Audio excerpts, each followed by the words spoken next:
दोस्तों, स्वागत है आपका एक नए क्लास में। आज हम लेके अगर आप किसी भी तरीके के हिंदी ऐसा कोई भी कंपटीशन की तैयारी कर रहे हैं जिसमें हिंदी आती है तो अपठित का संक्षेपण आपके लिए इंपॉर्टेंट टॉपिक हो सकता है।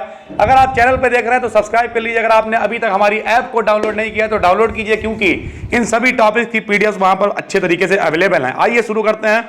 देखिए, समझ लेते हैं टॉपिक को है क्या। ये अपठित का संक्षेपण। अपठित का मतलब तो जो पढ़ा हुआ नहीं है वो तो समझ में आ गया। ये संक्षेपण क्या है? संक्षेपण का मतलब शॉर्ट फॉर्म। किसी भी चीज को शॉर्टकट में नहीं, समरी लिख देते हैं, उसी तरीके से शॉर्टकट में संक्षेप करके लिख देना है। इसे हम लोग कहते हैं अपठित का संक्षेपण। ठीक है, एक्चुअल में इसमें होगा क्या जरा समझिए। देखिए, इसमें लिखा तो बहुत कुछ है, आप पढ़ लीजिएगा। आदिमानव की अपेक्षा ये वो हम आपको समझाने की कोशिश करते हैं कि एक्चुअल में क्या है। यहां लिखा हुआ संक्षेपण के गुण। तो गुण क्या है भैया? गुण इसमें लिखा है क्या वो, क्योंकि पेपर में गुण थोड़ा ना पूछे जाएंगे। पेपर में तो आपसे कहेगा कि संक्षेप करिए, तो आपको करना क्या है कि गुण कुछ नहीं होते हैं। केवल इतना समझना है कि जिसकी भी समरी आपको निकालनी है वो आपको कायदे से पता होना चाहिए। अगर आप पढ़ोगे भी तब भी ये लिखा है, मूल अवतरण के सामान्य अर्थ का ज्ञान होना अति आवश्यक है। इसका मतलब वही है कि जो आप जिसकी समरी बना रहे हैं उसे आपने कायदे से पढ़ा होना चाहिए, बस। तो ये सब बातें हैं संक्षेपण करने के लिए। कुल मिला के बात वही है, जो भी पैराग्राफ आपको दिया है उसे आप सुकून से पढ़िए और उससे आपको क्या समरी समझ में आई उसे आप लिख दीजिए। ठीक है, बहुत कुछ लिखा हुआ है जो किसी काम का नहीं है। संक्षेपण की सामान्य विधि। सामान्य विधि क्या है? तीसरी बार मतलब पहले 2 बार पढ़ो, फिर शीर्षक चुनो, फिर तीसरी बार फिर पढ़ो उसे। अरे यार, अगर एक ही बार कायदे से पढ़ लोगे तो इज्जत से समझ में आ जाएगा कि एक्चुअल में करना क्या है। तो पूरे पैराग्राफ को कायदे से समझ लीजिए। क्या उसका टाइटल एक अच्छा सा हो सकता है? मान लिया आप ये मान के चलिए आप एक फिल्म बना रहे हैं, आपके पास स्क्रिप्ट है, इसमें सबसे अच्छा आपको पोर्शन क्या लगा वही आप फिल्म का टाइटल रखेंगे, जिसे सुन के आदमी आपके पास आ जाए। बस सीधी सी बात होती है।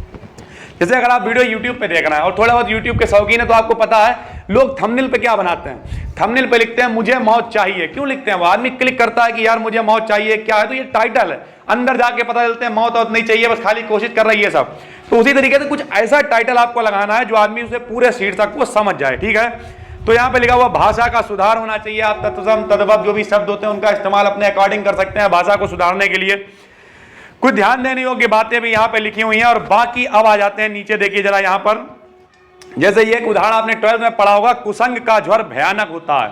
तो पूरा आपने पढ़ लिया। वह केवल नीति और सद्भावी का ही नाश नहीं करता बल्कि बुद्धि का भी क्षय कर देता है। किसी युवा पुरुष की संगति यदि बुरी होगी तो उसकी पैर में बधी चक्की के समान होगी, जो उसे दिन दिन अवनति के गड्ढे में गिराती जाएगी। अच्छी होगी तो सहारा देने वाली बाहू के समान होगी, जो उसे निरंतर उन्नति पे लेती जाएगी। तो संक्षेप में आपकी क्या समझ में आया कि अगर भैया बुरी संगति करोगे तो बर्बाद हो जाओगे, सीधी सी बात है। तो आपने क्या लिख दिया? संक्षेपण में कुसंग से मनुष्य की बुद्धि का न्यास हो जाता है, उसकी नीति और सद्वृत्तियां बिगड़ जाती हैं। सुसंगत से वह विकास करता जाएगा और जीवन में सुख पाएगा।